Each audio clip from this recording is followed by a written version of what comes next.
Pessoal, vamos começar então, né? Vamos fazer a nossa oração inicial. Em nome do Pai, do Filho e do Espírito Santo. Amém. Vinde, Espírito Santo, enchei os corações dos vossos fiéis e acendei o fogo do vosso amor. Enviai o vosso Espírito, e tudo será criado, e renovareis a face da terra. Oremos. Ó Deus, que instruíste os corações dos vossos fiéis, com a luz do Espírito Santo, fazei que apreciemos retamente todas as coisas, segundo o mesmo Espírito, e gozemos sempre da sua consolação. Ó Cristo, Senhor nosso. Amém. Santa Maria, Mãe de Deus, rogai por nós. Em nome do Pai, e do Filho, e do Espírito Santo. Amém.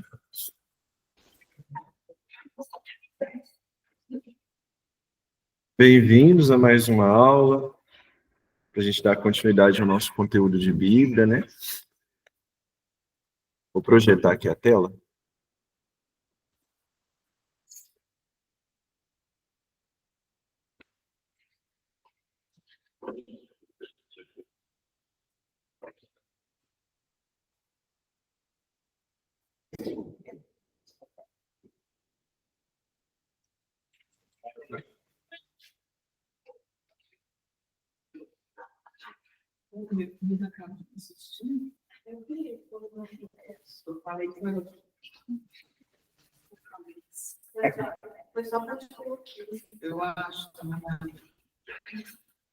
Pessoal de casa, vocês estão vendo a minha tela? Não. Vendo você.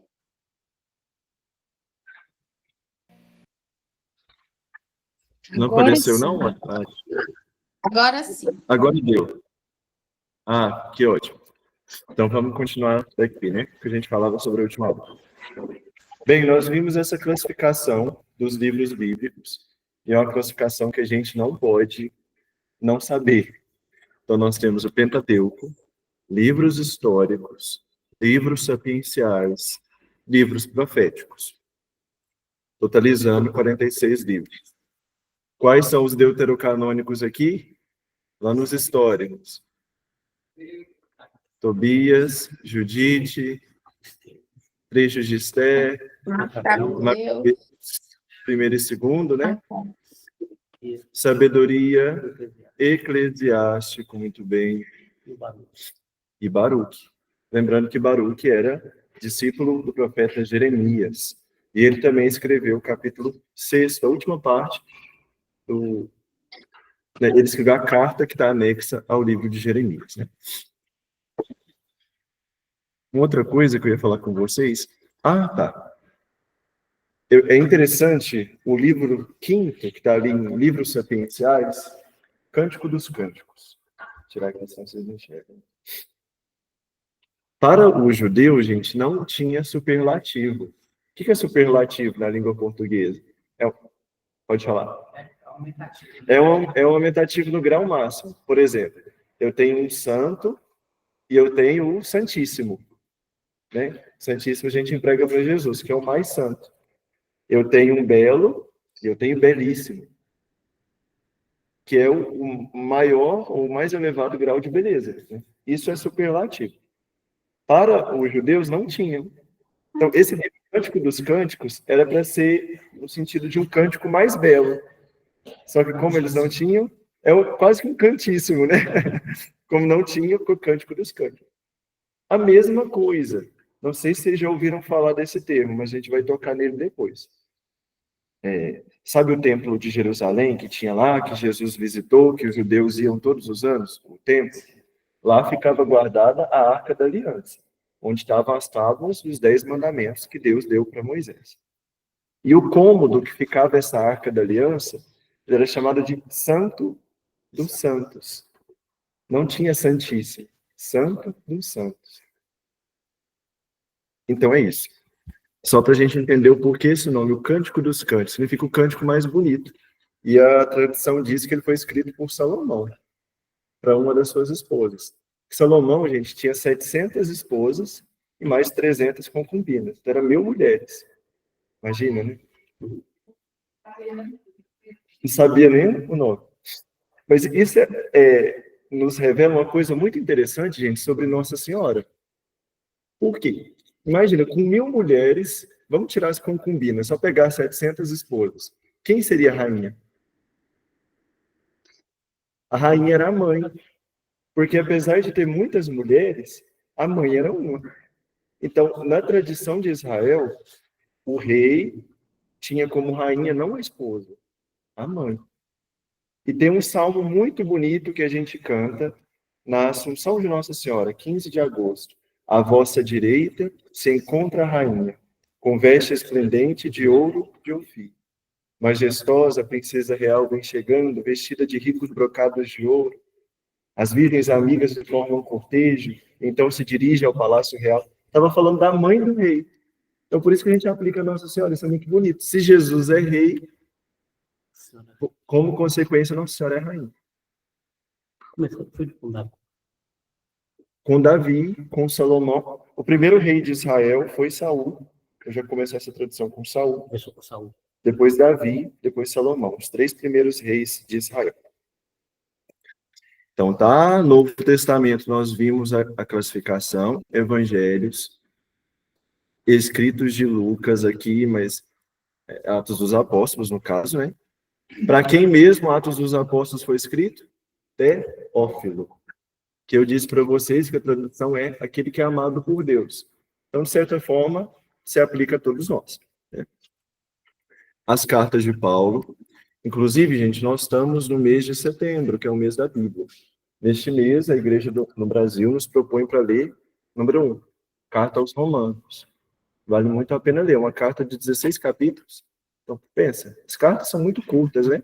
Dá para a gente ler com toda tranquilidade. As epístolas católicas, recordando, católicas por quê? Porque são direcionadas a comunidades inteiras, para circular.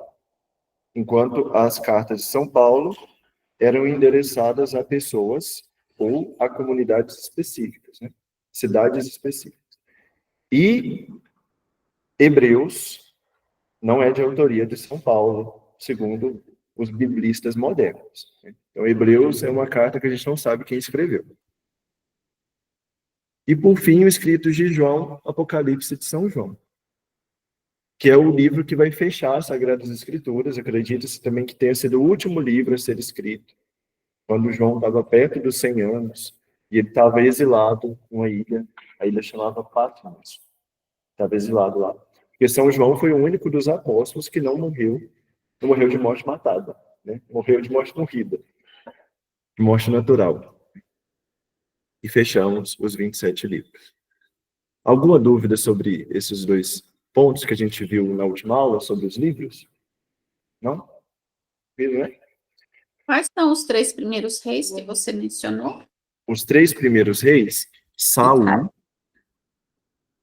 Davi e Salomão. Deixa eu achar uma página em branco aqui que eu escrevo. Já deu Os 3 certo. primeiros reis. Já deu aí? Beleza. Então, Saul, Davi e Salomão. Antes de Saul, o povo de Israel era governado pelos chamados juízes. Eram pessoas que Deus escolhia para governar por um momento. Quando Israel estava passando por alguma necessidade, por exemplo, uma invasão, uma guerra, aí Deus aparecia, chamava alguém para lutar, para ficar à frente, e depois aquela pessoa perdia o poder. Era muito de situação. Igual a gente tem um presidente hoje, né? Mas aí o povo de Israel foi ver, não, mas todo mundo ao nosso redor tem rei, por que a gente não tem? Eles pediram a Deus um rei, e Deus escolheu Saul. Assim começou a tradição da monarquia, dos reis em Israel. Mas a gente vai tocar sobre isso depois, pode ficar tranquilos. Agora, gente, vamos passar para um papo sério. Como citar um texto da Bíblia? Parece simples, mas não é simples. Eu já dei algumas matérias aqui de escrituras. E várias vezes chegaram para mim citações bíblicas com 2 pontos. Nós, na tradição católica, nunca fazemos citações bíblicas com 2 pontos. Por quê? A tradição de usar 2 pontos para separar um capítulo dos versículos, por exemplo aqui, Evangelho de João, capítulo 9, versículos 3º a 7º. Essa tradição de colocar 2 pontos é uma tradição que vem dos protestantes, dos evangélicos ingleses. Então, a tradição inglesa, nos Estados Unidos usa muito, na Inglaterra usa, e aqui no Brasil, os protestantes que vieram de tradições dos Estados Unidos e da Inglaterra. Aí eu sei que se você colocou 2 pontos, a citação que você pegou, por exemplo, da internet, provavelmente é uma tradução protestante, entendeu? A não ser que você colocou de uma Bíblia católica e na hora de digitar pôs 2 pontos, beleza. Mas se copiou da internet é porque pegou de uma tradução que não é católica. Logo, a gente usa a vírgula para separar um capítulo dos versículos. E por uma questão de língua portuguesa, tem até a forma que a gente lê. O senhor é professor ou foi professor? É professor. Ah, de matemática. Mas com certeza vai saber sobre isso, né? Acho que todos nós, no fundo, sabemos. A questão dos números, como é que a gente lê. Por exemplo, a gente fala João Paulo II, né? E não João Paulo II. Ou Leão XIV, que é o nosso atual Papa, não Leão XIV. Por quê? Até o número 10, a gente fala o ordinal. 1º, 2º, 3º, 4º, 5º, 6º, 7º, 8º, 9º, 10º. A partir do 11, 11, 12, 13. É assim que a gente nomeia. Inclusive, nos versículos bíblicos, a gente deveria ler assim também. Por exemplo, aqui não seria João 9, de 3 a 7, como todo mundo fala. Se a gente pegasse a raiz da língua portuguesa, como é que se deveria ler? É João, capítulo 9, versículos 3º a 7º. Ou vamos supor que no lugar do 7 fosse um 11. João, capítulo 9, versículo 3º a 11. Entendeu? Então, até o 10 a gente usa ordinal. 1º, 2º, 3º, 4º, 5º, 10º. Passou do 10, 11, 12, 13, 14. Essa é a leitura mais correta se fazer. Sobre aqui, nessa parte, alguma dúvida? O que você sabe dizer que geralmente quando a gente pesquisa na internet, aparece mais as citações protestantes? Por que aparece mais as citações protestantes? É uma coisa também que me intriga na internet. Porque, infelizmente, assim, eu digo, é bom que eles tenham esses estudos, né? Mas infelizmente para nós, a Bíblia é pouco estudada em meios online, entendeu? Porque os protestantes, eles só têm a Escritura como revelação. A gente chama de sola Escritura. Quando a gente estuda as religiões protestantes, evangélicas, a gente tem isso aqui. Sola Escritura. Significa só a Bíblia. Ou só as Escrituras. Vamos deixar mais ao pé da letra. Para os protestantes, os evangélicos, a única forma de Deus se revelar a nós são as Escrituras. E é por isso que eles tanto perguntam, mas onde está isso na Bíblia? Né? Onde está aquilo na Bíblia? Porque para eles é a única forma. Nós temos um tripé, 3 pés fundamentais. A Escritura, a tradição da igreja, que não está na Escritura, que chega até nós, mas não está na Escritura. E um outro ponto que nós chamamos de magistério, que é aquilo que a igreja ensina através do Papa e dos bispos. Esse é o nosso tripé. Por quê, gente? A Bíblia, por si só, isso é importante a gente saber agora que nós estamos começando a estudar a Bíblia. A Bíblia, por si só, ela não nos conta tudo que Jesus ensinou para os apóstolos, não, gente. O próprio Evangelho de João diz que se fosse contar tudo que Jesus fez, não haveria livros no mundo para escrever. Mas quem presenciou tudo que Jesus fez? Os apóstolos. E eles não escreveram tudo. Escreveram o que era mais importante. Já que eu citei João, o Evangelho de João, vocês vão observar que Jesus faz 7 milagres, sinais. João não usa milagres, usa sinais. Só 7 que João coloca. Mas Jesus fez muito mais, o próprio João conta. Então, tem coisas que aconteceu que não chegaram pela Escritura, mas pela tradição. Exemplo, batizar a criança. Na Escritura, isso não é tão claro. Porque a gente batiza crianças, os protestantes batizam adultos. Mas é uma prática da igreja desde o tempo dos apóstolos. Purgatório. A gente vê indícios do purgatório nas Escrituras. Indícios. Mas desde o início do cristianismo se oferecia intenções pelas almas dos defuntos. Eu estava lendo esses dias um livro muito interessante, chama Confissões. É um livro escrito por Santo Agostinho. E quando ele está descrevendo a morte de Santa Mônica, olha, Santo Agostinho viveu 300, 400 anos depois de Jesus, tá? Muito para trás de nós. Santa Mônica, quando está no leito de morte, pede assim para ele: junto do altar do Senhor, ofereça intenções pela minha alma. Então, olha, gente, desde o início, a gente reza pelos defuntos. Isso é o quê? Tradição. Tá, mas por que eu estou dizendo isso? Logo, os protestantes, eles só têm um objeto de estudo. Então, para eles, todo tipo de estudo é escrituras. Então, eles têm muito material online, né? Infelizmente, a gente peca nesse sentido, porque não tem muita coisa católica. E não é porque é protestante que a gente não deva usar. Tem coisas que são muito boas. A gente só tem que ter um discernimento para filtrar. Por exemplo, a gente tem...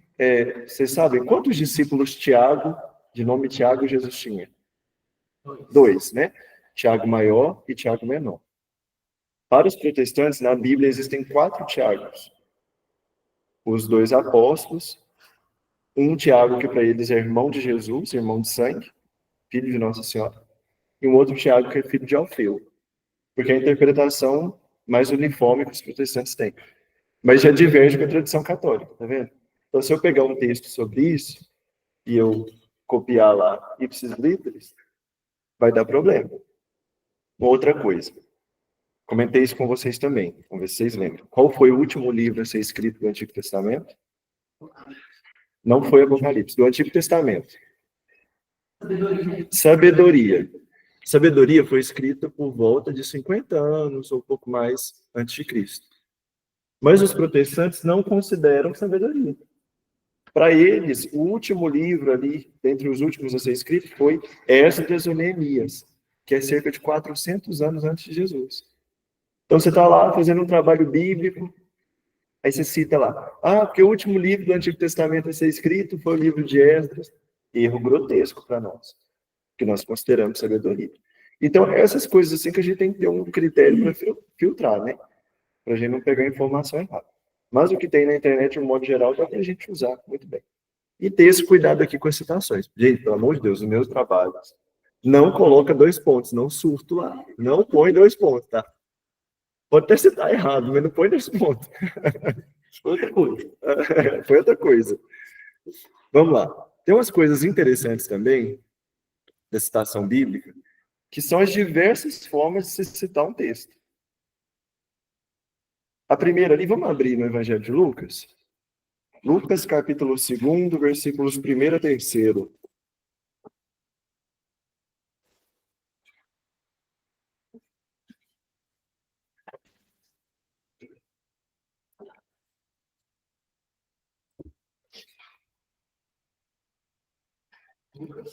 Lucas, capítulo 2, versículos 1 a 3. A primeira citação aí do nosso slide.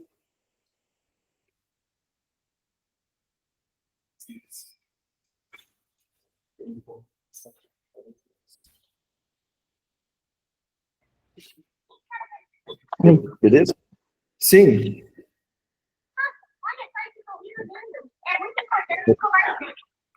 Alguém quer perguntar? Faz tempo que não está no meu peito. O que posso encontrar? Acho que ligou o áudio aí. Deixa eu ligar. Vai cair em cima da vovó? É? Meu Deus. Tecnologia, isso aí tá mais inteligente que a gente.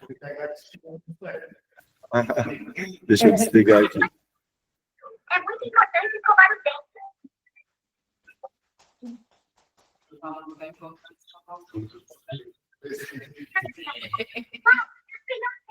Tive uma ideia. Vamos fazer os pendões parecerem dentes.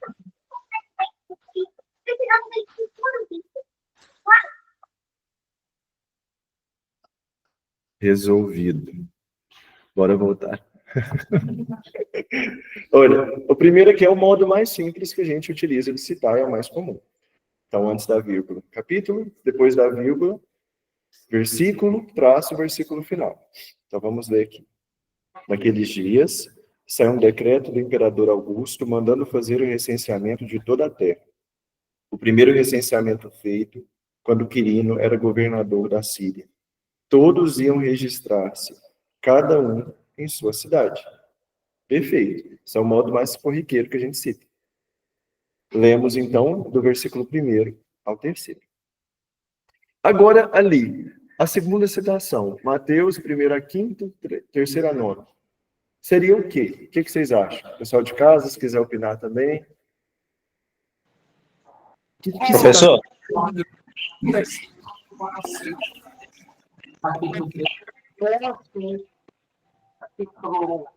Alguém quer falar também? Alguém de casa? sim. Parece pode que falar. aí é capítulo 1, versículo 5, e depois pula lá para o capítulo 3, versículo 9. É importante. Vou dar 50%. Por quê? Não é que eu vou ler o 1 e o 5 e depois pular para o 3 e para o 9. Aqui seria do capítulo 1º, versículo 5º, até o capítulo 3º, versículo 9. Entendeu? Então, eu vou fazer uma leitura corrida, passando pelo capítulo 2, terminando no capítulo 3, versículo 9. Entenderam? Então, o IF é um intervalo contínuo. Isso, o if é o intervalo contínuo. O que seria essa coisa de pular? É o ponto. Como assim? Se tivesse escrito, como é que é? Mateus 5, 3, 9. O ponto, ele indica pular. Então, eu leria o capítulo 1º, versículo 5º, somente, e depois eu pulo lá para o 3º, versículo 9. Vamos achar se tem nexo, porque eu coloquei essas passagens aqui tudo ao Léo, né? Vamos lá, Mateus. Deixa eu editar aqui esse texto. CNBB, a minha edição.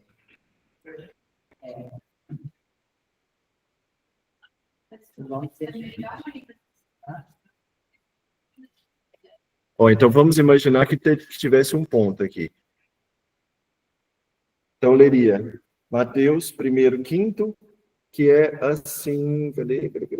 Salomão gerou Booz de Raabe. Booz gerou Obed de Ruth, Obed gerou Jessé. Aí agora eu vou pular lá para o 3º.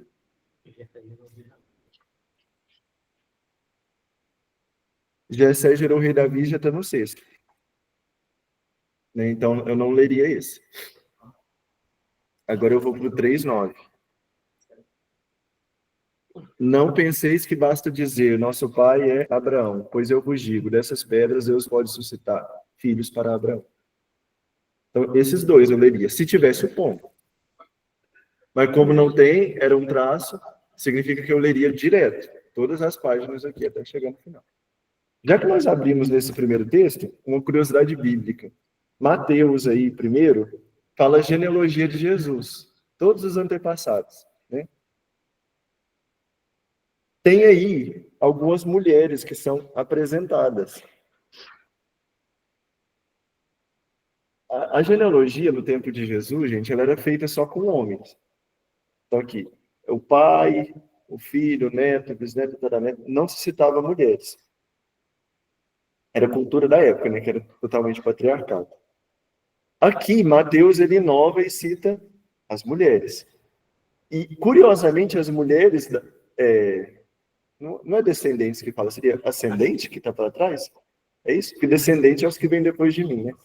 Ascendente. As mulheres que estão atrás de Jesus, na linhagem dele, geralmente são mulheres, assim, um pouco duvidosas. Por quê? Olha, a primeira aqui, Tamar, cita Tamar, no versículo 3º. Judá gerou Farés e Zara de Tamar. Acharam aí no versículo 3º do capítulo 1º de Mateus. Mas será que não é por causa do esquema das várias mulheres? Porque aqui também, eu já vi que fala que Davi gerou Salomão daquelas duas mulheres, judias. A intenção era dizer que Jesus veio de uma linhagem de pecadores. Que aqui, primeiro, essa Tamar, ela é a primeira mulher que aparece. E ela era meio golpista, na tradição bíblica. Ela deu golpe. Depois para baixo, aparece Raabe, no versículo 5º. Salomão gerou Booz de Raabe. Raabe era uma prostituta que morava em Jericó. A que você falou, a mulher de Urias. Tem que achar aqui. Versículo 6º. Davi gerou Salomão da mulher de Urias. A mulher de Urias era Betsheba, ou Bersabeia, que foi aquela que Davi cometeu adultério. O pecado de Davi foi com a mulher de Urias. E aí, depois continua. A única mulher aqui é Maria, que seria a Imaculada, entendeu? É a última das mulheres que cita, que foge à regra. Esse texto foi da liturgia de segunda. Foi mesmo, bem observado, da festa da Natividade de Nossa Senhora. Muito bem. Então, ó, agora vamos passar para o terceiro aqui, Marcos, capítulo 8º, versículo 27. E esse S aí dando sopa, o que é isso? O S é o seguinte, no singular. Os seguintes é o SS. Então, se tiver um S, Marcos 8, 27, seguinte, ou Marcos 8º, vamos falar do jeito direito, Marcos 8º, 27, seguinte, significa que você vai ler o versículo 27 e o seguinte, que é 28. Então, vamos lá no Marcos. A gente tem que ir pegando o molejo, né? O costume. Ó, Marcos, capítulo 8º, cadê? Aqui, 8º, 27. Jesus e seus discípulos partiram para os povoados de Cesaré de Filipe. No caminho, ele perguntou aos discípulos: quem dizem as pessoas que eu sou? Esse é o 27. Aí, está pedindo o seguinte, 28. Eles responderam: uns dizem João Batista, outros Elias, outros ainda um dos profetas. Beleza. Agora, quando tem SS, é o seguinte. E geralmente a gente lê até o final do capítulo. Então, eu começaria aqui no Mateus 8º, capítulo 8º, versículo 27, e leria até qual versículo, que é o último do capítulo? 38. Até o final do capítulo, ou um trecho maior. Significa que é mais de um versículo depois desse. Mas geralmente é até o final do capítulo. Vitor, vamos Sim. lá. Agora a gente sabe que até 10 na forma original, você consegue que a gente fala corretamente, ou o que a maioria fala, que é sempre tradicional. Olha, eu vou falar para vocês, eu mesmo falo do jeito da maioria. Acho que fica tão impregnado na gente de falar 8, 27. Então, em questões práticas não tem diferença. Falar um ou outro, não vai ferir questão bíblica nem nada. Agora, se quiser falar certinho, bonitinho, um dia tá num ambiente assim mais sério, né, mais acadêmico e tal, para não passar vergonha, pode falar. Mas o normal, assim, não tem problema não. E se alguém perguntar também, vocês já vão poder informar isso, né? Vamos lá no Mateus capítulo 4, versículo 21. Vamos voltar para trás. Hoje vai ser a dança bíblica. Tá bom. Vocês já viram alguma citação bíblica que tenha AD? A, B, C? Já viram? Nunca viu? Não? 4:21, abram lá.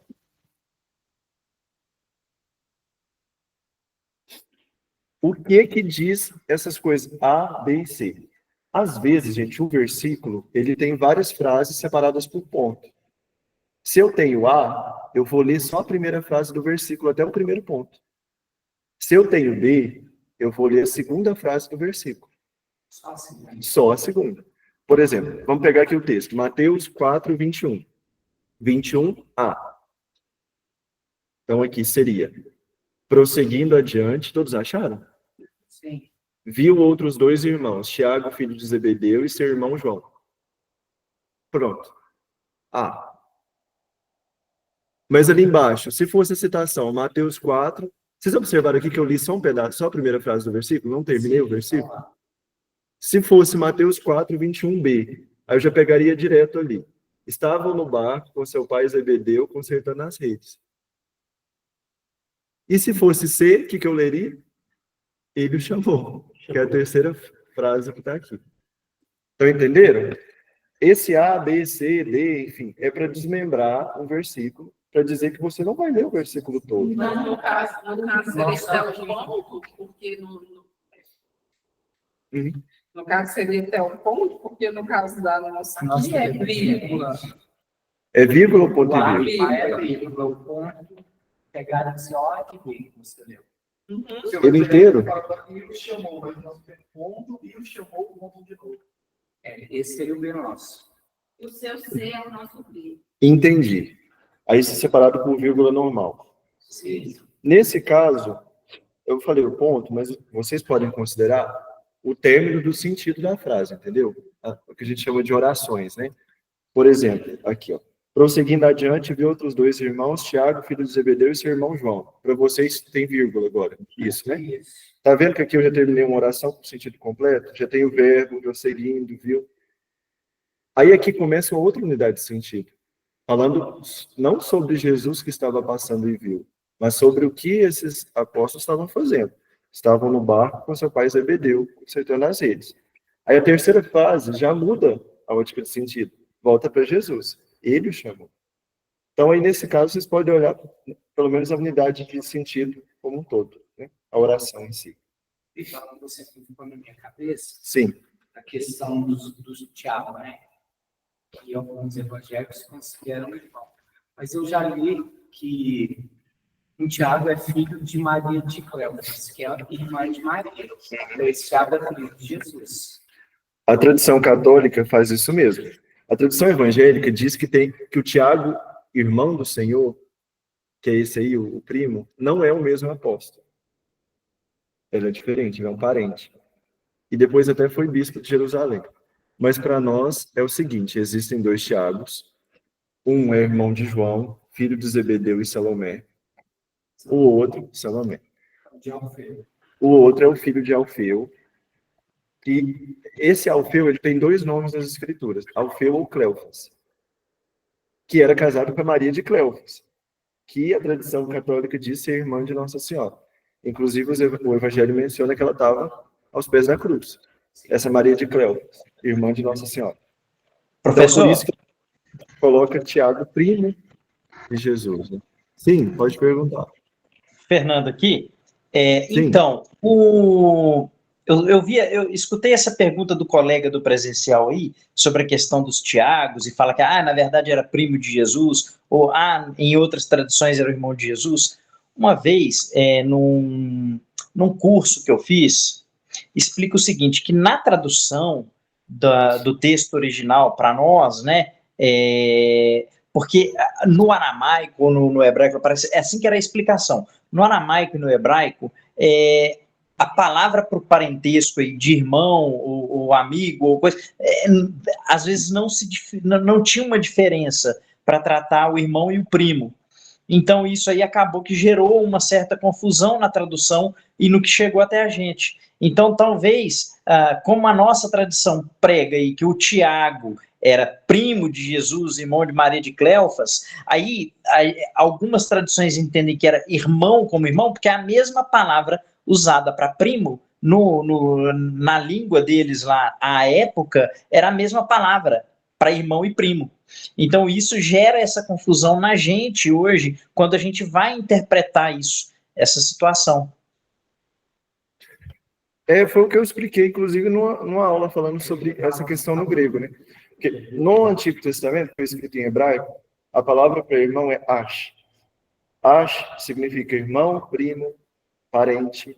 Por exemplo, quando estamos na história de Abraão, ali a partir do capítulo 18, Ló, que era sobrinho de Abraão, eles têm um diálogo, os dois, e se chamam de irmãos. Mas ali era parente, né? Sobrinho e tio. E em grego, o grego que foi escrito no Novo Testamento é adelphos. Então, quando fala Tiago, irmão do Senhor, adelphos criou. Adelphos significa tanto primo, quanto parente, quanto irmão, né? Aí, como nós já temos a concepção da virgindade de Nossa Senhora, a gente sabe que a única tradução impossível aqui é irmão. Essa a gente não usaria. É por isso que ficou o primo de Jesus na tradição, né? O irmão de Jesus num sentido muito mais vago, assim, aquele que era próximo, né? Parente de Nosso Senhor. Então, esse é o sentido.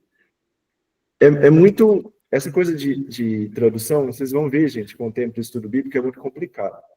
Por exemplo, Isaías 7,14 tem uma profecia muito importante que Mateus retoma. Eis que uma virgem conceberás e dará à luz um filho e porá o nome de Emanuel, que significa Deus conosco, né?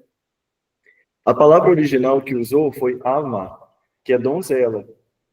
E quando traduziu para o grego, ficou partene, que pode significar donzela e virgem. Aí, depois foram os embates, mas traduziu errado, mas não sei o quê, não sei o quê. Então, essas coisas de tradução é um PT bíblico, né? Mas porque é uma língua diferente, contexto histórico diferente, cultural, tudo. Olha, vou passar aqui para o próximo, para vocês verem. Esse Lucas aqui, Lucas capítulo 2, versículo 4 e 3, versículo 8, esse ponto e vírgula tem o mesmo efeito desse ponto. Entenderam? Então, aqui, por exemplo, a gente nem vai ler, vamos passar. Eu leria o capítulo 2, versículo 4, só o 4, iria pular para o 3º, versículo 8. E esse aqui, o que vocês me diriam com esses pontos? Tem que ser só esses, né? Ex- Capítulo 7. Exato, capítulo 7, eu leio os versículos isolados. Eu abriria em João 7, eu leio o versículo 14, não leio o 15, nem o 16, nada nenhum, pulo lá para o 25, leio o 25, pulo para o 31, leio o 31. Entenderam? Um é sempre para pular. Hã? Muito bem lembrado. Tomar cuidado se tem um acento agudo aqui, senão vira J. J no Antigo Testamento, aí bagunça o negócio tudo, né? E esse último CF, vocês vão ver bastante também muitos textos. O CF é quando não cita o texto bíblico literalmente. Por exemplo, Evangelho das Bem-aventuranças. Bem-aventurados os pobres, porque deles é o reino dos céus. Isso aí é literalmente, Jesus falou isso. Mas se eu estou escrevendo um texto e escrevo assim, Jesus, no alto da montanha, chamou os pobres de bem-aventurados. Está escrito desse jeito na Bíblia? Ipsis literis, literalmente? Não. Então eu ponho CF, que significa conferir. Para quando você lê o meu texto, você pega essa passagem, você pode conferir na Bíblia que lá está a passagem que me inspirou. Entendeu? Então o CF indica que o texto não está literal. Para documentos da igreja. Por exemplo, CF, SIC, que é o Catecismo da Igreja Católica, ou CF, Código de Direito Canônico, conferir. Quer dizer, uma janela para você olhar um outro documento ali, que está te puxando e pode te oferecer mais informações. Beleza? Você falou sobre tudo isso daí. Tem na apostila isso daí. Isso aqui tem. Tá na... Peraí, deixa eu ver. Excelente. Página 16 tem. Não está tão esquematizado assim, né, esses exemplos, mas tem lá. Inclusive, gente, aqui, vocês viram que eu não sou de ler literal a apostila, né? Eu acho que se a gente fosse ler, vocês fariam isso em casa, né? Aí, se vocês quiserem ir acompanhando em casa, depois, ler os textos tudo bonitinho, né? Por falar nisso, voltem no capítulo, na página 15, por favor, da nossa apostila. Lá na letra E, organização da Bíblia em capítulos e versículos. Depois, lendo isso, vocês vão observar uma coisa. A Bíblia nem sempre foi dividida em capítulos e versículos. Tem mais ou menos uns 500 anos que ela é dividida. Então, por 1.500 anos de igreja, digamos assim, ou um pouquinho menos, né? Era o texto todo corrido. Agora imagina para você achar uma passagem aqui sem esses números. O Evangelho de Lucas, nós dividimos Lucas em 24 capítulos. Imagina se não tivesse capítulo e versículo, que dificuldade para achar. E tem uma outra dificuldade ainda. O jeito que eu falei com vocês que as escrituras eram organizadas na época de Jesus. Era um rolo, né? Aí você tinha que desenrolar aquilo e achar a passagem. Só que um judeu, gente, ele basicamente decora as escrituras inteiras. Ah, olha, gente, temos um papiro ali original, depois a gente vai ver. Legal. Depois no final da aula a gente dá uma olhadinha. Mas isso tudo era enrolado, agora imagina, gente, era muito difícil. Aí depois, por curiosidade, vocês leiam esse trechinho aí para falar a história da divisão, né, da Bíblia, que começou por causa da liturgia, por causa do uso na missa. Precisava colocar trechos específicos para ser lidos na celebração, e esses trechos precisavam ser encontrados com facilidade. Então foi se dividindo a Bíblia. Primeiro em capítulos, depois em números menores, que são os versículos. Mas isso aqui é mais uma curiosidade, depois, por gentileza, vocês vejam. Gente, eu quero mostrar uma coisa para vocês. Nós temos 8 minutos, mas isso aqui também é muito importante, que é dúvida de muita gente. Abram, por favor, no livro dos Salmos. No Salmo 1º.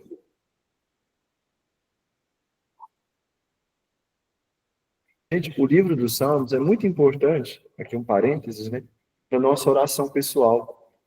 Então, quem conseguir ler ao menos um salmo por dia é muito importante. Porque eles foram feitos com diversas intenções, né, para louvar a Deus, para falar de tristeza, reclamar diante de Deus, né, clamar por misericórdia. Salmo 50, por exemplo, é tradicionalmente atribuído a Davi, fala o Salmo de Davi, chamado Miserere, misericórdia. É o Salmo de Davi pedindo perdão a Deus pelo pecado que ele fez. Misericórdia, Senhor, né, pois pecamos, enfim, e segue. Então vale a pena a gente ler e rezar com esse salmo. Abram, na verdade, vamos um pouquinho para frente, no Salmo 9.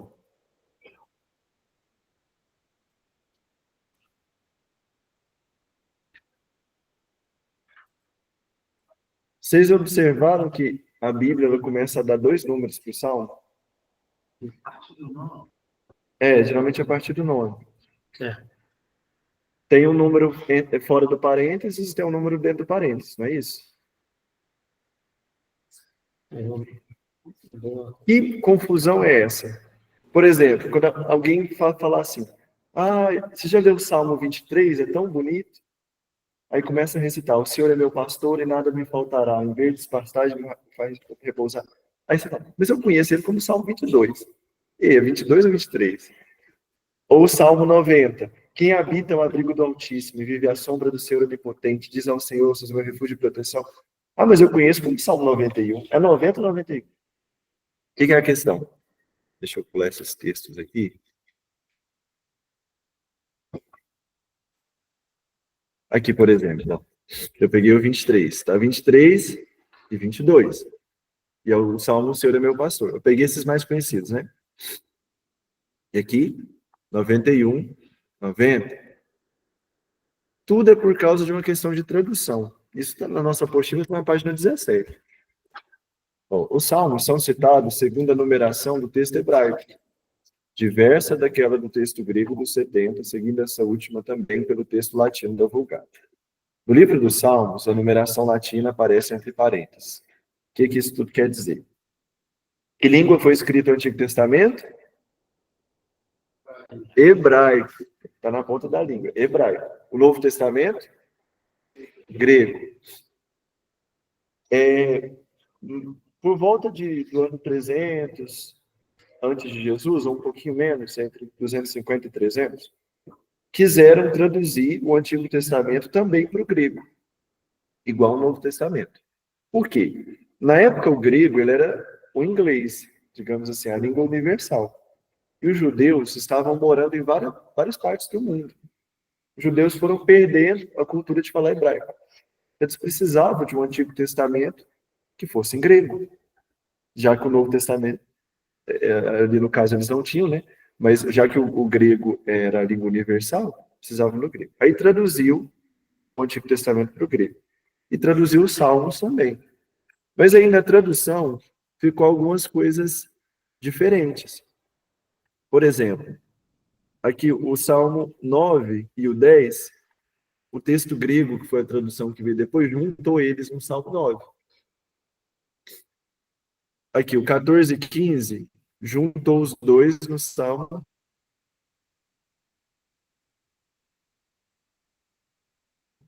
113. O 147 original foi dividido em 146 e 147. O que isso quer dizer? Alguns salmos foram colocados no meio e outros foram juntados. Então, vamos ver como é que está na Bíblia de vocês o Salmo. Está 9 e 10, não é? 9 e 10, por quê? No segundo texto hebraico, que é o original. Mas a tradução grega juntou ele no 9. Como é que está a sua? Salmo 9, depois colocou Salmo 9, 10, aí depois colocou Salmo 10 e o texto hebraico. E aí tem duas linhas. Tem 22, 23, depois começa. Uhum. Aí começa a ficar tudo bagunçado, né? Aí, por exemplo... Se tivesse feito o primeiro 10. Porque fez essa aglutinação aqui. Então, olha, a partir do 11 para frente, já começa o 11 e um 10 pequenininho, entre parênteses. 12, Salmo 12, 11 entre parênteses. Então, guardem isso na leitura de vocês. O número que está de fora do parênteses, o maior, por exemplo, Salmo 11, ele é o número do texto hebraico, que é a Bíblia original. Os primeiros textos em hebraico.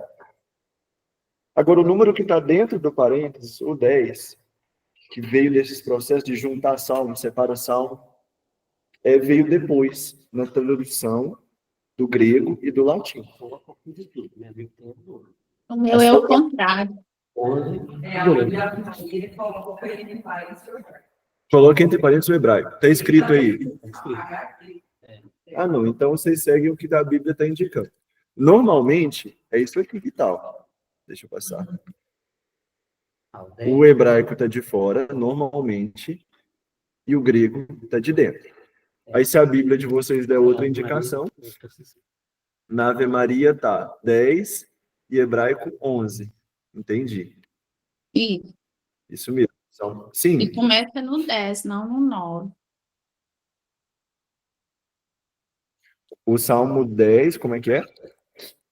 Na Bíblia da Ave Maria, o 9 Sim. está sozinho, e depois, no 10º, né, é que começa entre parênteses 11.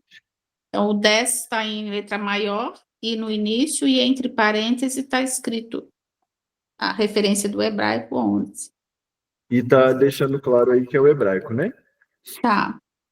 Uhum. Olha para vocês verem, na minha do CNBB, que é diferente da de vocês também. Estou observando. Tá 9, e entre parênteses 9A, e 10, entre parênteses 9B. Porque o Salmo 9 foi dividido em 2, como eu falei para vocês. Virou 9 e 10. Então, nós já estamos vendo aqui que tem várias divergências, né? É importante a gente estar atento ao que a nossa Bíblia está indicando aí. Mas, na anotação, de um modo geral, é isso aqui que eu estou falando para vocês. O primeiro... Então, seria interessante colocar Nesse caso, academicamente, seria interessante informar a Bíblia, por ter divergência. Ou a gente pode usar o texto da liturgia, que aí é universal, entendeu? Então, a gente pesquisa lá. Eu quero citar o Salmo 23. Aí eu vou pesquisar lá, Salmo 23, liturgia diária. Vai me aparecer alguma liturgia de alguma missa que usa o texto oficial das celebrações. Eu acho mais seguro nesse caso, porque vai ser uniforme para todo mundo. E a nossa liturgia usa essa forma que eu falei para vocês. Ele é o 23 hebraico. Mas se você falar Salmo 22 grego, aí tá certo também. Mas o problema é se a gente estiver falando a linguagem diferente, entendeu? Nós estamos falando do texto hebraico, eu falo 23, você fala 22, aí já são dois salmos diferentes. Então a gente tem que ter essa noção na hora de falar. De saber quais foram juntados ou duplicados. Então, o 9 e o 10 do hebraico foram juntados no 9. O 114 e o 115 do grego, antes era um salmo só, do hebraico, foi dividido em 2. E, a mesma forma, o 147 do hebraico foi dividido em 2. Então, são essas diferenças. Até o 8 vai ser normal. Do 9 para frente dá trabalho, começa a bagunçar, até o 147.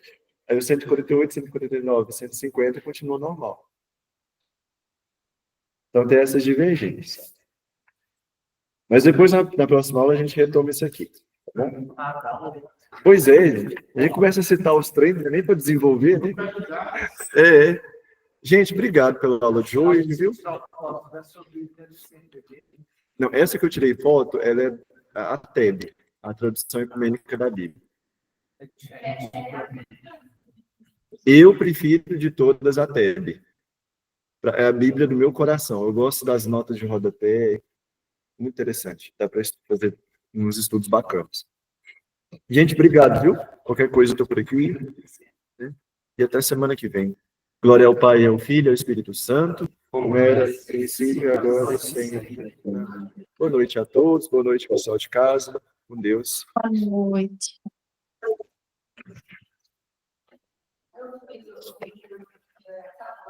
Tá bom, vocês vão comer espetinho agora, né? Tudo bem.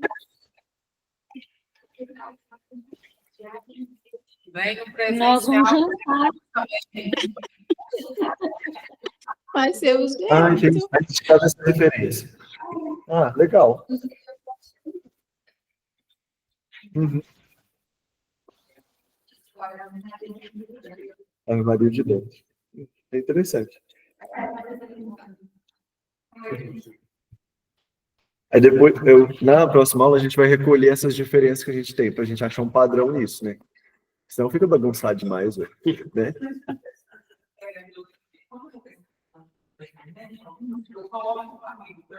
Às vezes eu coloco pastoral. Por exemplo, Marcos, Marcos 4, pastoral. Bíblia pastoral. Bíblia Maria. Então, você pega eu concordo. Isso. Justamente por causa das divergências de tradução, de trabalho. Então, sempre é bom citar a liturgia, que é padrão para todo mundo. Quem estava falando aí do espetinho? Eu brinquei, vocês vão ficar Fazer aí um comendo delivery aí, espetinho, né? Aí a colega falou, enquanto isso a gente janta. Pensa numa vida difícil.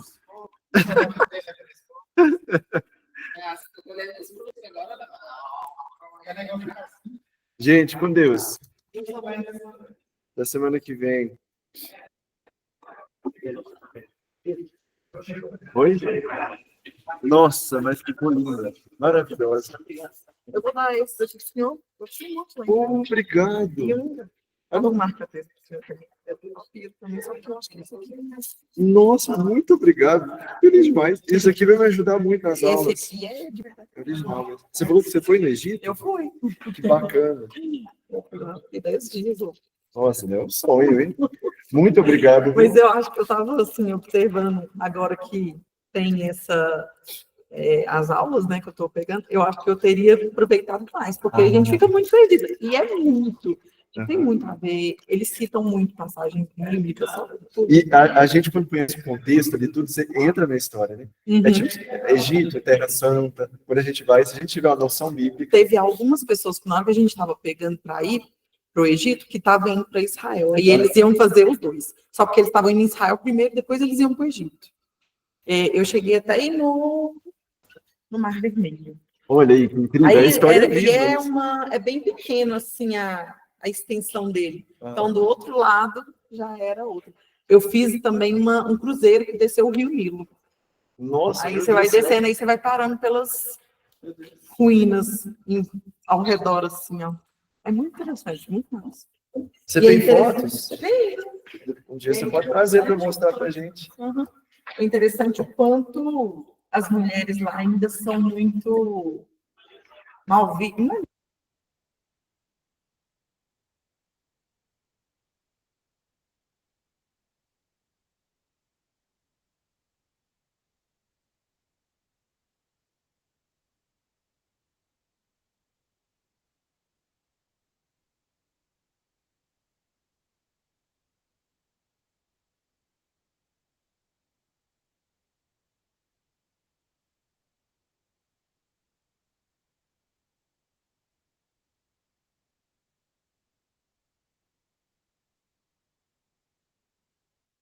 Aberto, não deixa a gente comer muita coisa mais.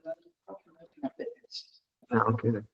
Eu falei, né, mas eu tô falando. Pessoal de casa, tá tudo tranquilo para vocês aí?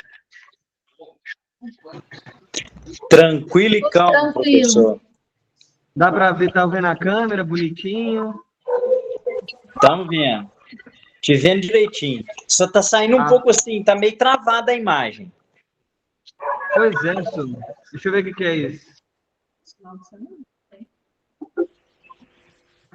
Agora eu acho que vai melhorar. Eu tô vendo agora perfeitamente. Isso, melhorou agora. Então, obrigado, gente.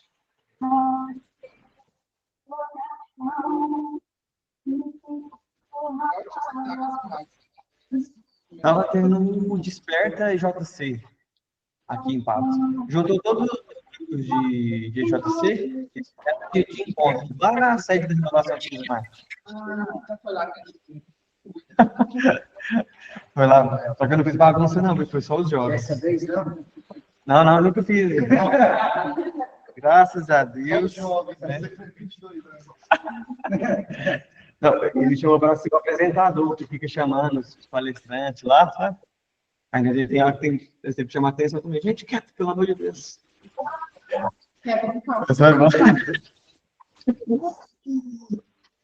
Não, eu jamais faço bagunça, gente.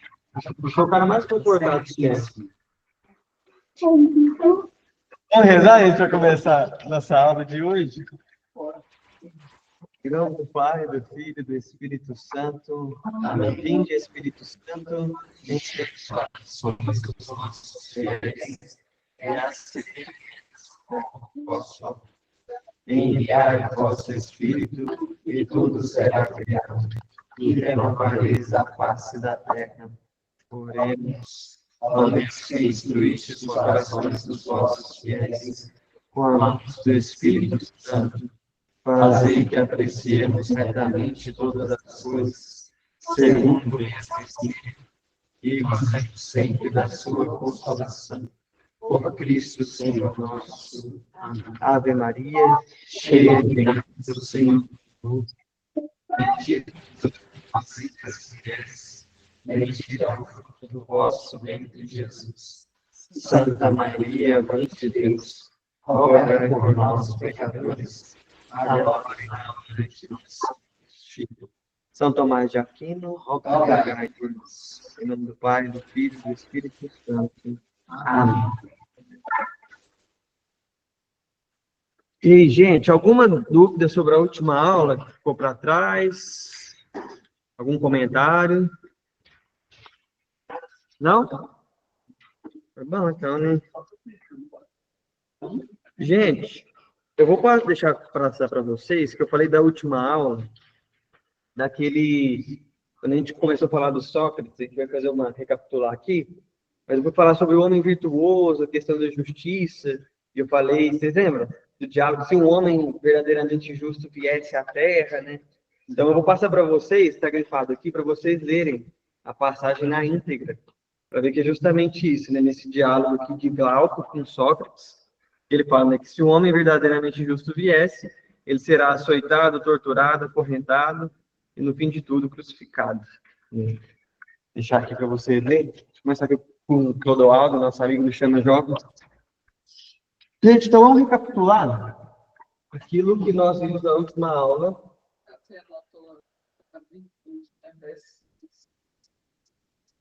Foi onde a gente parou, né?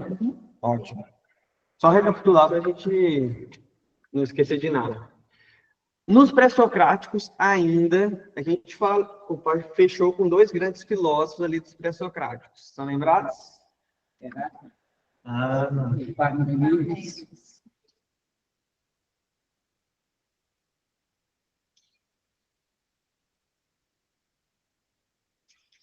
Heráclito e Parmênides. E nós vimos que agora, se anteriormente nós falávamos de naturalismo, agora a gente está numa reflexão mais existencial, né, sobre a própria realidade, sobre o ser das coisas, sobre aquilo que envolve todas as coisas, né? E nós vimos que no Heráclito e o Parmênides eles têm uma grande diferença enquanto a designar o ser das coisas, né? Porque o Heráclito diz exatamente, é o mobilismo, tudo flui, né? Então, o ser é uma coisa agora e amanhã ele é outra, né? A frase dele mais famosa é justamente que não podemos nos banhar duas vezes no mesmo rio. Duas vezes no mesmo rio. Perfeito. E o Parmênides, a teoria dele é do mobilismo. Do monismo, aliás. Né? Só para ver se vocês estão atentos. Do monismo, né? Ou seja, o ser é estático, né? Ele não muda, ele não se altera. E a frase mais famosa dele sobre isso é: Não ser é, não ser não é. Não ser não pode ser. Ótimo, perfeito, gente. Não precisa nem de prova. Não, só Isso aqui justamente porque agora a gente está com essa visão de tratar sobre a própria realidade e não só das coisas, mas também do próprio ser humano, do próprio ser humano. Então, aqui a gente fecha essas duas grandes distinções antes de Sócrates. Só que a gente viu, né, que aí esses grandes pensadores começaram a se difundir, começaram a crescer, e um grupo específico, né, de pensadores começou a espalhar algumas notícias não tão agradáveis. Você lembra o nome desse grupo? Sofistas. Quem era o chefe, assim, o que mais representou os sofistas? Lembra o nome dele? Protágoras. Ótimo. Bacana isso. E aí, Protágoras. E o que eles mais defendiam era o quê? Eles eram bons em retórica e oratória. Isso é ótimo. Por isso eles convenciam as pessoas. Mas o que eles defendiam, acima de tudo, assim, começou a dar um problema. Não existe uma verdade única. Isso, não existe uma verdade absoluta. A verdade ela é relativa. A partir do momento que eu acredito em algo, eu faço daquilo a minha verdade. Eu estava até vendo um podcast esses dias aí, né? Aquele debate lá que eles falam 1 contra 30, você já viu isso? Está na moda agora? Tipo assim, um organizado contra 30 desorganizados, um negócio assim. Aí eles começam a debater, né? E aí teve um que eu vi justamente sobre a questão da Bíblia. E aí eles vão conversar sobre a Bíblia e tal, e aí cada um fala, não, mas para mim esse versículo significa uma coisa. Ah, mas para mim significa outra. Né? Então é a relatividade da verdade. A gente vê que isso não é bom, não funciona. E a partir disso, então, surge vamos dizer assim, né, o pioneiro, né, um dos 3 grandes filósofos da filosofia antiga, chamado Sócrates, que ele começa a questionar e a ir contra esses sofistas, justamente trazendo para uma realidade mais absoluta, vamos dizer assim, de que eu não posso sair dizendo que tudo é verdade, eu preciso de um parâmetro, eu preciso achar uma medida. Né? E para isso ele usa de 2 grandes métodos. Lembram dos métodos socráticos? A ironia e a maiêutica. A ironia e a maiêutica. A ironia é justamente naquela arte, né, do questionar, né, instiga a pessoa, pergunta, até que a pessoa mesma vai cair numa contradição e vai precisar de uma resposta. Né?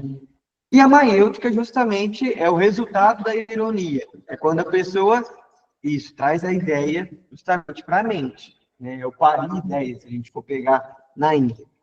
E aí a gente fecha isso que a gente viu na semana passada. Porque qual que é a grande novidade do Sócrates? É claro, trouxe essa questão da ironia, da maiêutica, combateu os sofistas,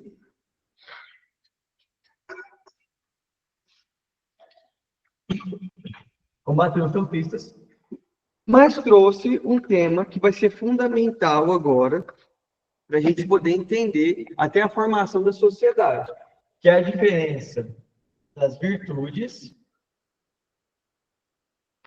para os vícios.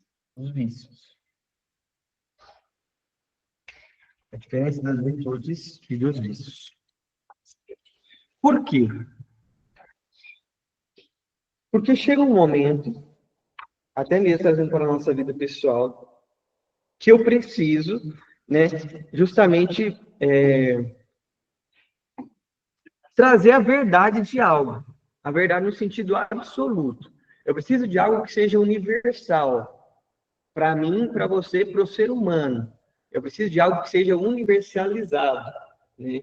Então, se todo mundo acredita no mito, mas a gente viu que o mito não é explicação para tudo, ele é desconstruído. Mas eu preciso de algo que supra essa necessidade da explicação da realidade. E quando Sócrates traz sobre as virtudes, né? E ele elenca as virtudes, vocês lembram? Fortaleza, temperança e sabedoria, ótimo. Essas 4 virtudes é o que vai pautar a realidade do ser humano. Isso é o que finda essa realidade. Por quê? Porque a partir de agora, vou anotar aqui, o pessoal de casa do vídeo também.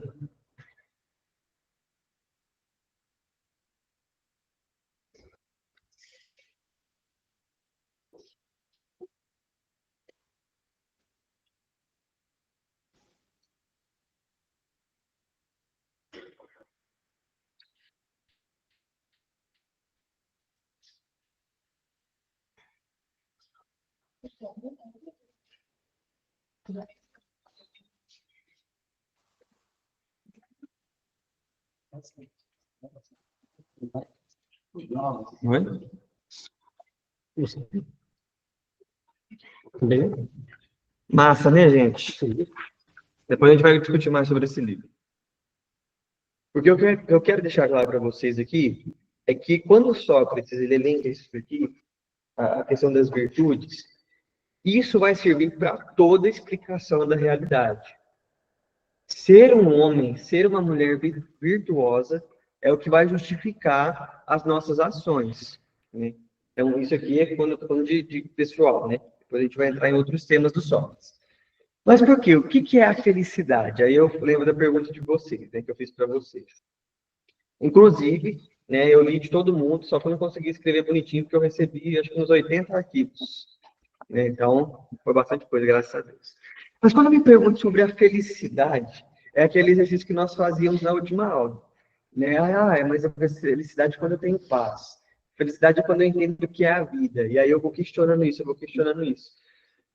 Mas quando eu digo o que é a felicidade, a primeira coisa que eu tenho que desconstruir da minha mente é sentimento.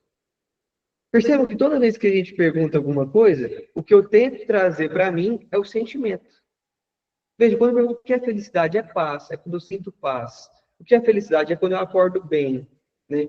Então, veja, está vendo que a questão do sentimento influencia na nossa maneira de agir, nas nossas paixões? O que é a verdade? A verdade é quando você se conforta com ela. Né?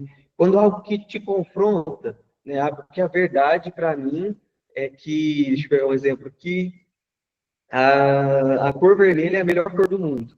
Aí eu descubro que, na verdade, é o azul, né? Mas isso me instiga, não, porque mas eu gosto da cor vermelha. Não, mas a verdade é que o azul é melhor.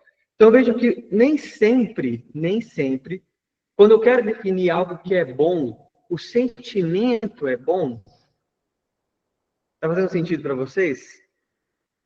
Quando eu quero dizer, por exemplo, ser feliz é abraçar a cruz de Cristo. Mas abraçar a cruz de Cristo, assim, sentimentalmente falando, tem um peso, né? Porque aí a sua família, de certa maneira, piora, vamos dizer assim, tem mais problemas, mais pessoas te instigam, né? E aí você tenta viver o evangelho, fugir dos pecados, mas aquilo, às vezes, só traz mais angústia para o seu coração, e é um trabalho que você precisa fazer, né? Então, por que Sócrates elenca disso? Porque eu preciso me pautar nas virtudes. E a virtude é ato, não é sentimento, né? Então, quando eu falo fortaleza, quando eu digo fortaleza, por isso que a virtude, a virtu, né, a arete em grego, né, virtu em latim, é o que vai pautar a realidade do homem. O homem social, mas o homem enquanto ele mesmo. Porque, assim, por exemplo, o que é a justiça? Quando que algo é justo? Independente da minha vontade ou não, eu preciso ter um parâmetro de justiça. Eu preciso entender quando algo está sendo justo, quando algo está sendo injusto. Né? Mas não tem sua vontade. A gente precisa entender que a justiça ela está aqui, ela é o meio termo. Né? A virtude da fortaleza, nós vamos ver aqui que é uma virtude dada, posteriormente, Platão vai dizer que é aos soldados, né? Ele associa isso à sociedade. Mas, por exemplo, a virtude da sabedoria. A sabedoria, a gente viu aqui, que a missão do filósofo é instigar as pessoas.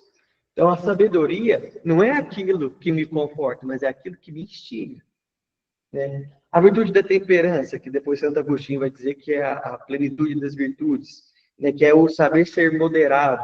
Mas até quando isso é bom? Um exemplo aqui que eu vou dar, não é julgando ninguém, tá? Vocês não me levem a mal, mas, por exemplo, vamos para o rodízio de pizza, né?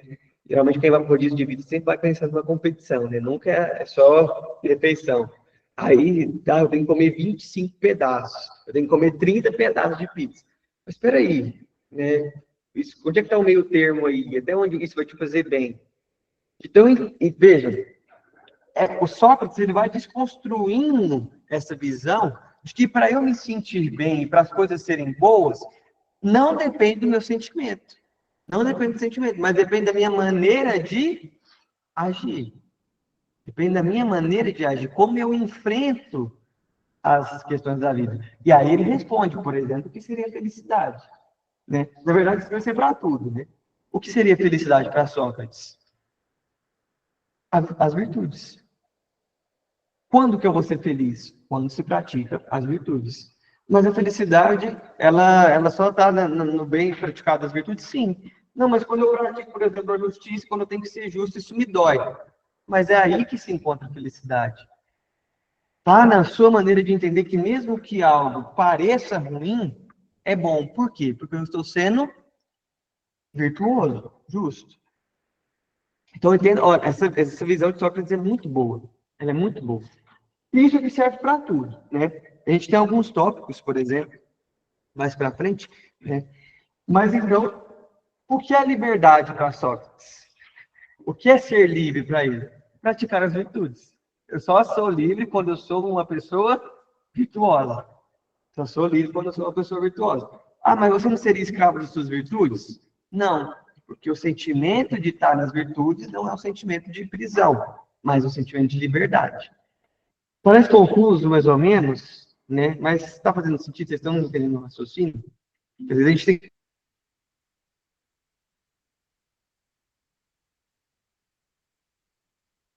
pegar e apertada, mas tentar um pouco do que a gente entende, né? Até das maneiras morais da gente ter sociedade hoje. É claro que quando a gente olha para uma justiça atual, por exemplo, a gente não vê que muita coisa, na verdade, é injusta, né? Quando a gente olha para, às vezes, os grandes políticos, a gente vê que a sabedoria é falha. Enfim, mas isso para dizer que essa é a novidade. É as virtudes. As virtudes. Então, o que é liberdade? Praticar as virtudes. O que é felicidade? Praticar as virtudes. O que é a verdade? É ir de acordo com as virtudes. Ir de acordo com as virtudes. E aí Sócrates responde e nisso todos os questionamentos. Ah, Sócrates, então, como seria o governante ideal? Aquele que é virtuoso. Aquele que é virtuoso, né? Só que lembra que isso mexe com o ego da sociedade. Tanto que a gente vai ver que Sócrates, ele morre envenenado, né? Se pegar a história de vida dele. Já viram aquele filme, aquela cantiga que fala assim, ó, lá em cima do piano tinha um copo de veneno, quem bebeu morreu, tá? Até um pessoal que falava que era de Sócrates.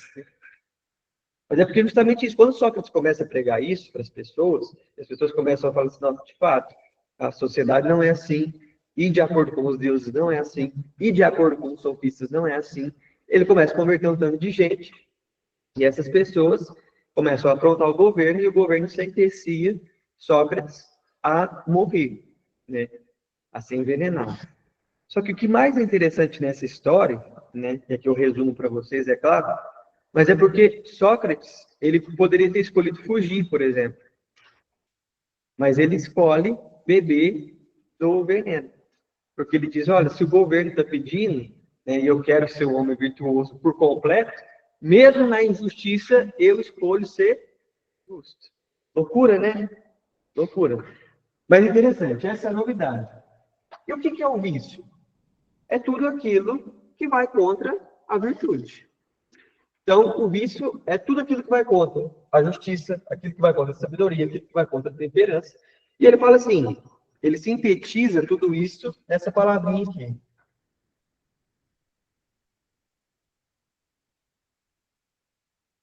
Ignorância.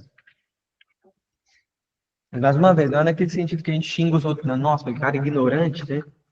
Mas ignorante no sentido de, né, ignorar. Aquela pessoa que sempre ignora as coisas é um ignorante.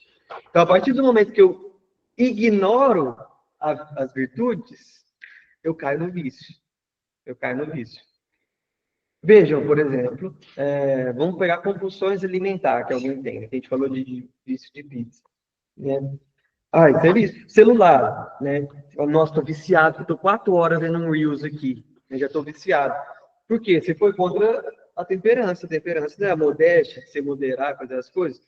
Fui contra a virtude. Então, caí no vício. Essa é a grande novidade social de Sócrates para a sociedade, né? Para a vida do homem. Para a vida do homem. Agora sim, o que vai ser o estupim também, né? Junto com isso daqui. Se a virtude é algo que eu preciso realizar através da minha atitude, mas eu só realizo a partir do momento que eu tomo consciência. Eu só realizo a virtude a partir do momento que eu tomo consciência de que eu preciso realizar a virtude porque ela é boa. Mas eu tenho que acordar 7 horas da manhã para ir para o meu trabalho? Sim. Mas eu não quero acordar. Você não quer, mas aí você põe um despertador, você vai, joga uma água no corpo, toma um cafezão e vai. Veja, algo te instiga aí, mesmo você não querendo. Então, quando eu deixo de viver os meus vícios, eu tenho uma decisão para viver as virtudes, isso é algo que parte da minha consciência. Então, a minha consciência, olha para como vocês veem o raciocínio de Sócrates.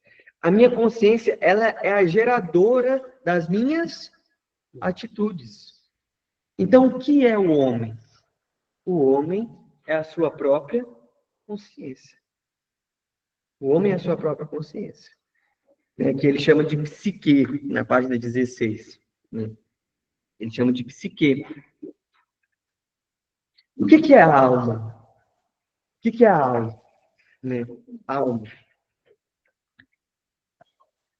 Pode ficar tranquilo, não vou fazer vocês mexer com esse exercício, não vou falar direto.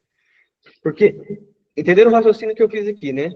Primeiro, Sócrates desconstrói, dizendo que a verdade, existe uma verdade absoluta, ele fala das virtudes, só que a virtude é um exercício físico, que entra em tudo isso que a gente falou, só que isso só se dá por um exercício da consciência.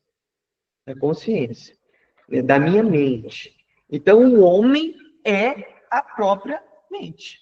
O homem é a sua psique. É a sua psique que gera as suas atitudes.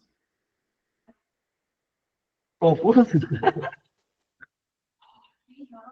Mas faz sentido, não faz? Faz sentido.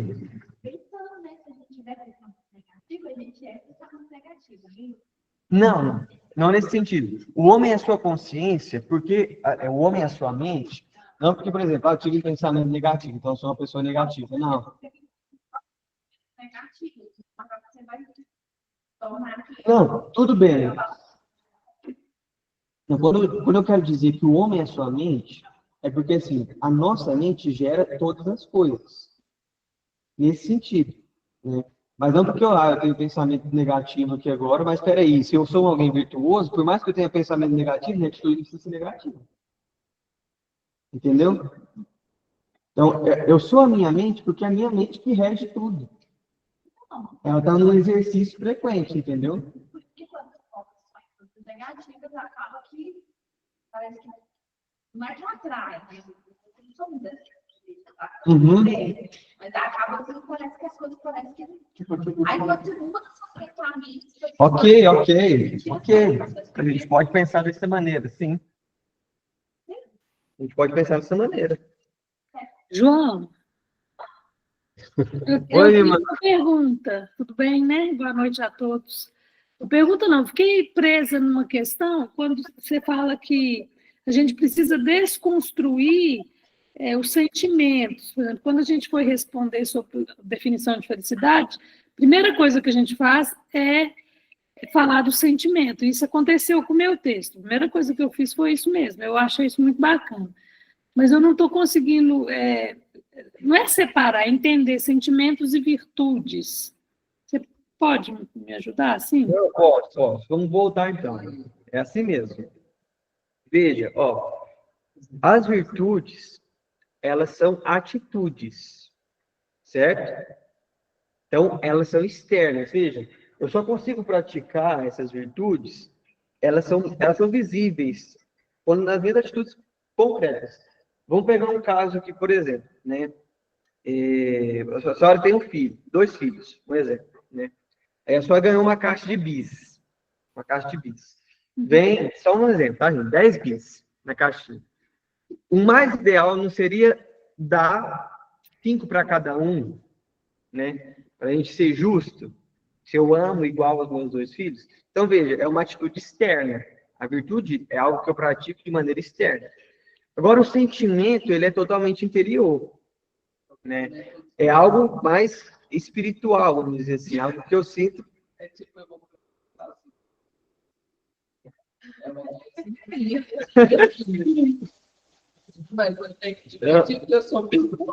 Exatamente.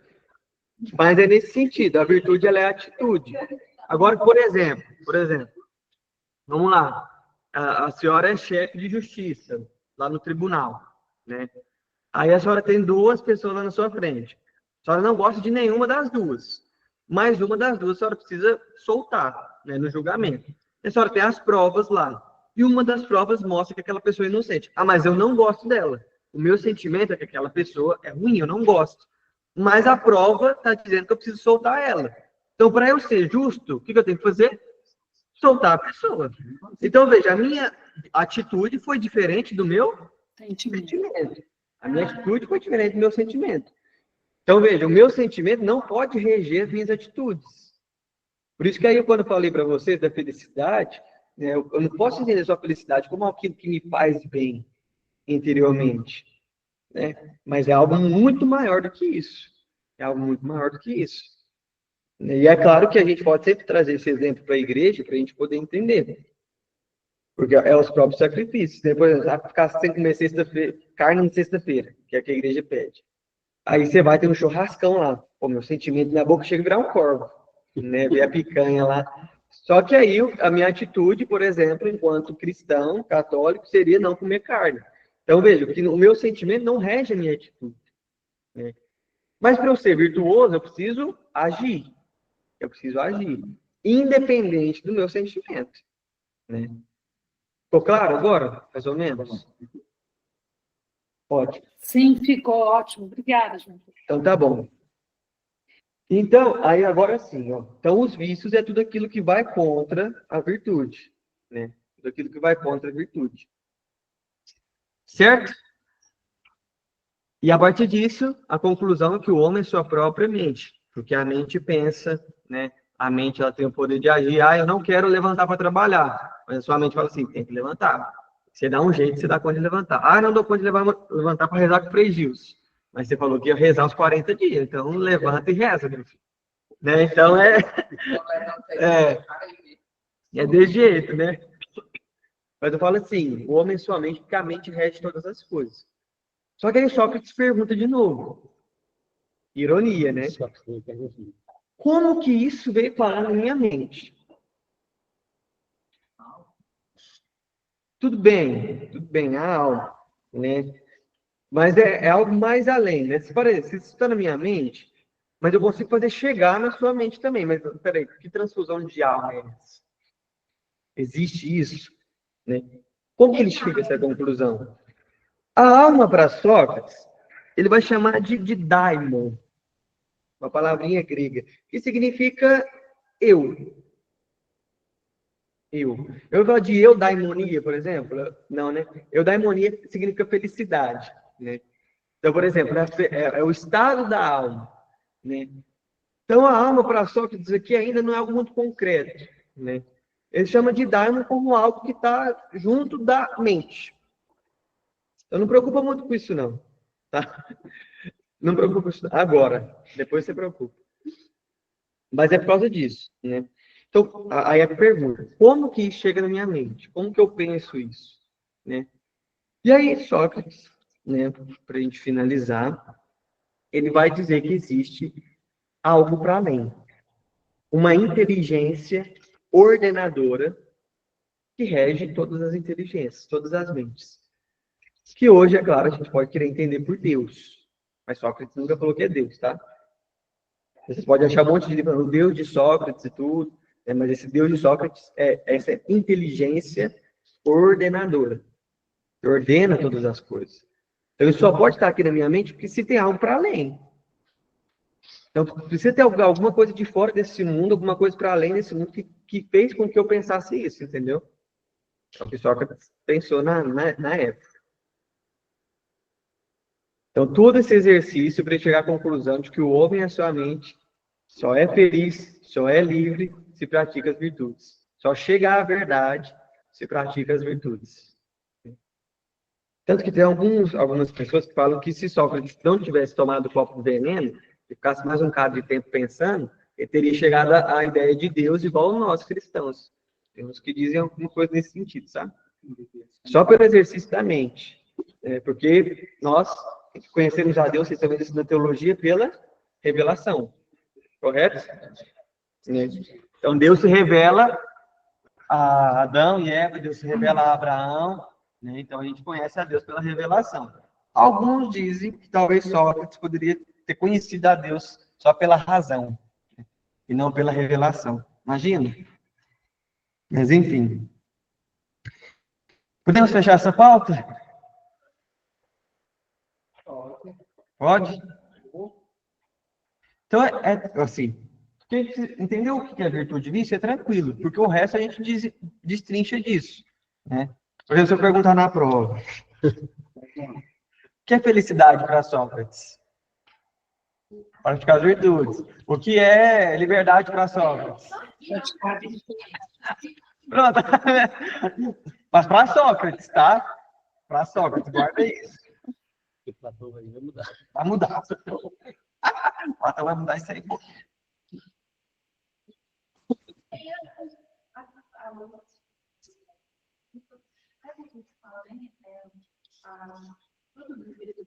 É os frutos do Espírito Santo, lá na casa de São Paulo. Que é Os dons. Tem os dons do Espírito Santo: sabedoria, inteligência, conselho, fortaleza, ciência, piedade, temor de Deus. Tem isso. Mas ainda também, porque isso aqui, a gente chama também de virtudes cardeais, né? Que é o que serve para tudo quanto é coisa. Então, a igreja também fala dessas virtudes, as virtudes cardeais, que tem as virtudes teologais, a própria teologia, que é fé, esperança e caridade. Né? Eu já complico um pouco, a gente vai para o outro lado. Mas essas cardeais, por quê? Porque no direito, em toda a sociedade que você for, é isso aqui. Isso aqui. Mas aí tem os dons do Espírito Santo, tem os frutos do Espírito Santo, tem os carismas do Espírito Santo, né? Que aí é que ele fala de palavra de ciência, palavra de sabedoria, profecia, dom de línguas, interpretação de línguas. Né? Isso aí já é carismas do Espírito. Né? Quem faz muito isso é renovação carismática, que possa mais essas coisas. Né? Mas, enfim. Ficou claro aqui, gente?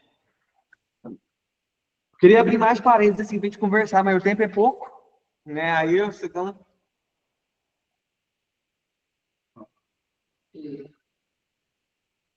Agora você pergunta assim, por que para Sócrates? O que significa dizer que o homem é a sua psique, o homem é a sua mente? O que significa dizer que o homem é a sua mente, que o homem é a sua psique? Para Sócrates. Estou fazendo só o exercício inverso, gente. Não, é quase. Vamos lá, só para eu mostrar para vocês aqui, para eu dar essa resposta. Ó, as virtudes agir, mas eu entendo que as virtudes só podem acontecer por causa do exercício da consciência. Agora vamos fazer o caminho contrário. Então, o que é a mente para o Sócrates? É aquilo que rege as atitudes do homem. Então, as minhas atitudes eu só consigo agir porque antes eu penso. A minha mente que rege todas as coisas.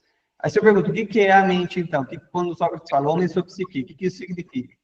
Significa que a mente do homem é que faz com que ele realize as virtudes e pratique isso nas suas atitudes, né? Então, só o caminho que eu estou fazendo contato. Só para mexer com a cabeça de vocês, né? Isso é legal. Realmente a filosofia é filosofia. E aqui eu lembro, gente, é claro, isso aqui a gente está vendo 8% da filosofia do Sócrates. Então tem mais 92 pela frente aí. Mas o curso de teologia para leigos, né? Então teologia. Né? Podemos falar um pouquinho desse cara?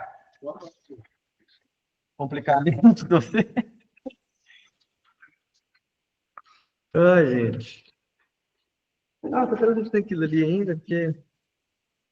Mas vamos lá, né? Platão, gente, deixa eu explicar para vocês. Sócrates, né?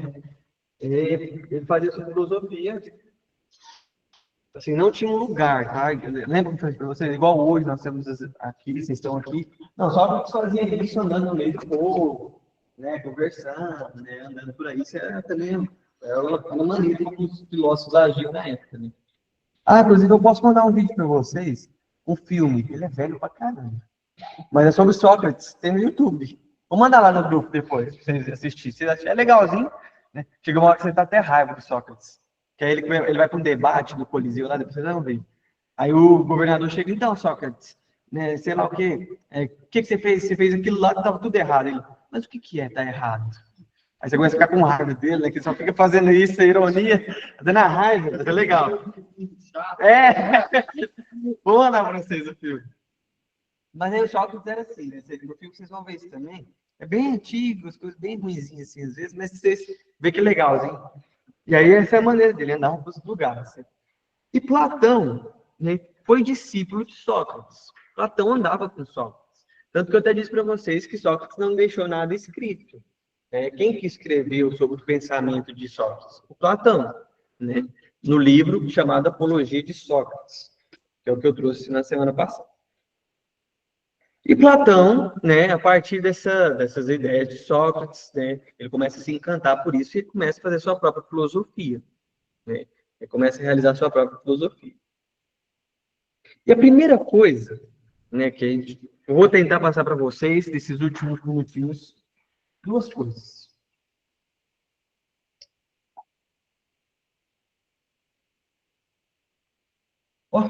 Mudei a caligrafia da letra do nada. Tá bom. Tá ótimo.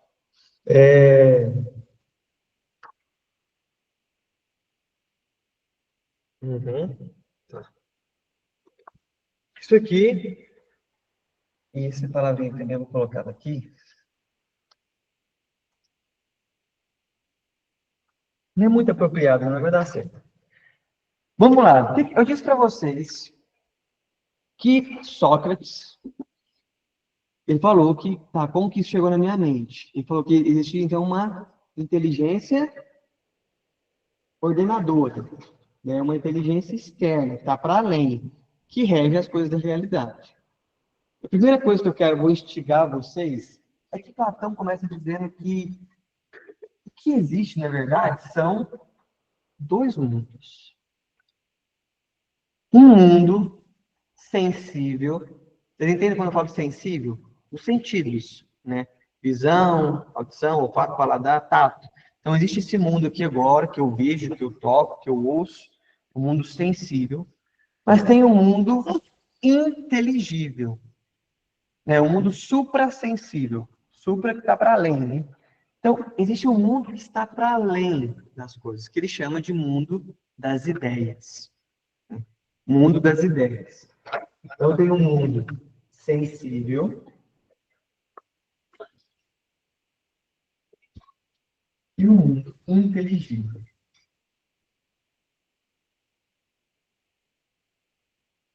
Ou das ideias também.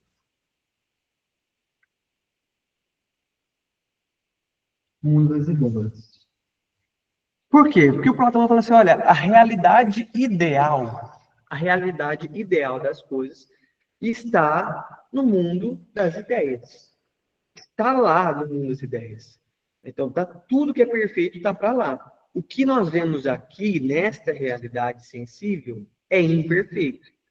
É uma realidade imperfeita. É uma cópia do mundo das ideias. Então, por exemplo, vamos voltar para o exemplo que a gente deu nas primeiras aulas. Né? Lembra que eu pedi, para que eu pedi para falar sobre garrafinha? A gente pensar na garrafa de refrigerante. Foi uma? Ficou tudo aqui não veio. Foi a Cíntia. O senhor falou da garrafa de Coca, é verdade. Da Coca KS, né? E o Mineiro. Vou pegar esse exemplo, que é muito bom. Né? Olha, são duas garrafas distintas, de marcas distintas, tudo distinto, mas as duas são garrafas. Como que eu sei? Aí eu lembro dessa, então eu defini que era garrafa, recipiente que põe água. Aí Platão fala assim, olha, eu sei que é uma garrafinha de água, porque ela já existe no mundo ideal. Já existe no mundo das ideias. O que está aqui agora é cópia deste mundo ideal. E tudo se pauta sobre isso. Né? É sobre isso. É aquele mesmo.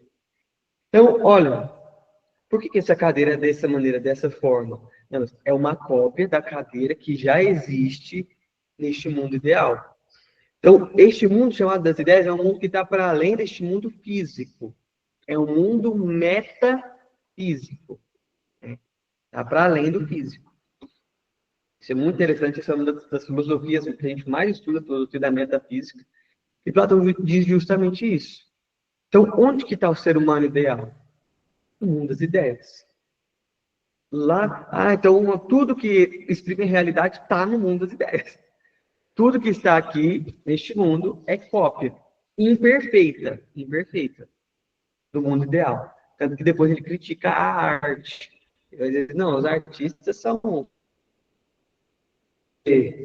Por exemplo, esse livro está aqui, mas se eu desenhar esse livro no quadro, isso vai ser uma cópia da cópia. Então é imperfeito. Então eu não gostava dos artistas de jeito nenhum. Então, no caso, assim, segundo mundo seria individual. No caso, você tem seu mundo, eu tenho. Não. É um mundo universal. É um segundo mundo literal. Isso, para todo mundo. O sensível e o inteligível.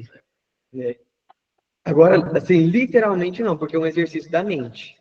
Não que exista, por exemplo, um universo para lá, que aí pode pegar um foguete e ir lá e descobrir as coisas perfeitas. Não. O mundo ideal está na nossa mente. É um exercício da mente. Mas aqui a gente vai voltar com calma, porque eu só estou adiantando porque o tempo está acabando. Né? E o que é esse desvelar? Né? Se eu começar a falar, gente, eu vou empolgar, então acho que eu vou encerrar por aqui. Que aí eu vou passar do prazo. Mas fiquem com essa primeira impressão do Platão, né, dessa diferença desses dois mundos. Está aí na página, né, 19. Mundo sensível, veja aí, ó, e o mundo inteligível. Do mundo sensível dos sentidos, né, é um mundo físico, esse aqui, imperfeito, né, passageiro, é onde habita o corpo. E já no inteligível, é o mundo das ideias, onde está a razão, o conhecimento, onde estão as coisas perfeitas. Né? E é onde também se encontra a alma. Professor? Pode falar, meu irmão. Sim, só assim, é porque eu vi você pondo aí, você perguntando para nós aí sobre desvelar. Por acaso, tem a ver com o mito da caverna de Platão? Com certeza, vamos falar sobre ele. Totalmente. Mas eu vou deixar para falar na próxima aula. Vou contar a história do mito para vocês. Se vocês quiserem ler aí, né, vai tomar spoiler, mas não tem problema. Né? Pessoal, eu quero contar para vocês, aproveitar esses nossos últimos minutinhos, nós vamos ter, né, uma aula especial, totalmente online.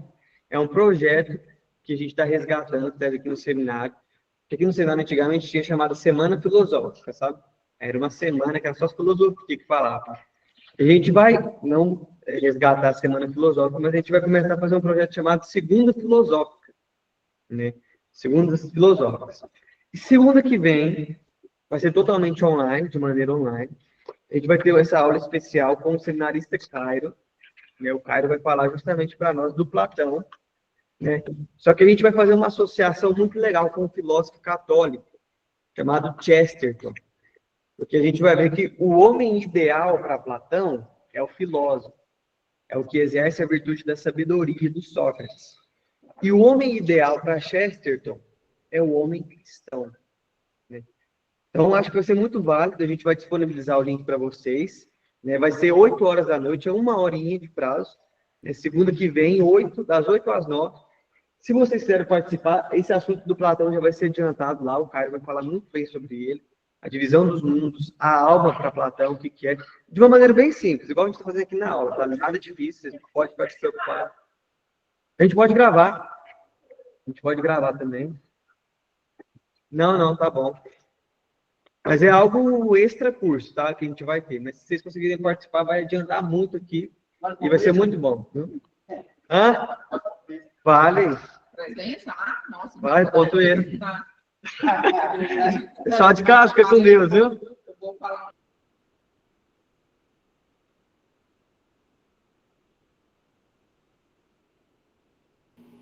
Boa noite, meninas. Boa noite, pessoal. Deus Até a tenha próxima.